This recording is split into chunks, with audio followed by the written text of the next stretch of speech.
Hello there, Lee. My name is Christine, and today I'm going to do a return demonstration on how to get the respiratory rate.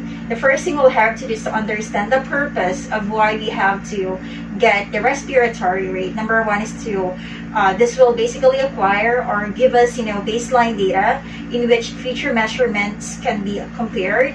This will also help us to check for any abnormal respirations and respiratory patterns and identify any changes. By checking the respiratory rate, this will also help us monitor, respirations before and after any medications or anesthetic. This will also help us monitor any changes or any patients who are at risk for any respiratory alterations. Now, for the assessment, before we perform assessment, there are a few things that we have to consider. Number one is the skin and mucous membrane color. We have to check for cyanosis, the position assumed for breathing of the client, signs of lack of oxygen for the brain or from the brain, the chest movement, the activity, intolerance or tolerance of the patient, if there's any pain on the chest, dyspnea or difficulty in breathing, and at the same time, if there's any medication or specific medication that the patient is taking while, of course, or prior to us getting the respiratory rate. We also have to make sure to check for any history of pulmonary conditions such as, let's say, smoking, exposure to toxic fumes, or any family members living with them who are also, smoking. Okay, now for the equipment to be needed, we just need to have a watch with a second hand, and at the same time, of course, an alcohol where later on we'll do the hand hygiene. Okay, now to start the procedure, of course, the first thing we'll have to do is to check for the patient's activity prior to performing the procedure. Make sure that the client is, of course, well rested before we get the respiratory rate. This is because accelerated respiratory rate of course can alter the result. Okay, so we have to make sure that we have to first wait for the normal respiratory rate before we get it from the client. Okay, so the first thing we'll have to do is to verify the patient's information. We introduce ourselves and explain to them why we are to get the procedure. We also do hand hygiene, and of course, we provide privacy.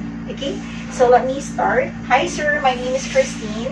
I'll be your student nurse for today. Can I just have your name, please? My name is Jaden Tesla. Thank you for that, sir. Can I have your date of birth, please? My birthday is on December 11, 2010. Thank you so much. So today, I'll be getting the your respiratory rate. Okay. So, are you feeling okay right now? Yes. Okay, very good. So, let me just do hand hygiene.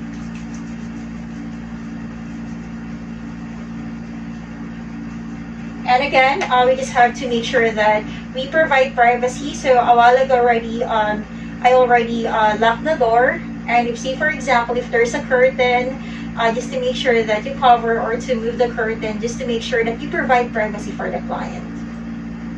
Now, of course, the next thing we'll have to do after we provide privacy to the client is we now move on to observing the respiratory rate of the patient. Okay, so now in counting the respiration, you have to make sure that, of course, the patient is not aware that you are, of course, checking the chest, okay, the movement of the chest. That is because if the patient is aware of it, it may alter the result. Okay, so you can combine this by getting, of course, the pulse rate of the patient, or you can probably just hold the radial pulse, okay, just so the patient is not aware that you're counting the respiratory rate. Now, all you have to do is just to check for the chest wall of the patient on the rise and fall of the chest wall. Okay. Now, after that, we also check for the depth, the rhythm, and at the same time the character of respiration. Okay. So the reason why we have to check for the depth is to make sure that we check if the patient is having a labor breathing. We also check for any regular or irregular rhythm, and at the same time, we also have to check for the character of the respiration and sound. Okay, so let me now check. Hi, sir. So by the way, in counting, if the respiration is is regular, you can have it counted for 30 seconds and then just multiply it by 2. But if you notice that it's irregular, then you have to get the respiratory rate for the entire 60 minutes to get a more accurate result. Okay.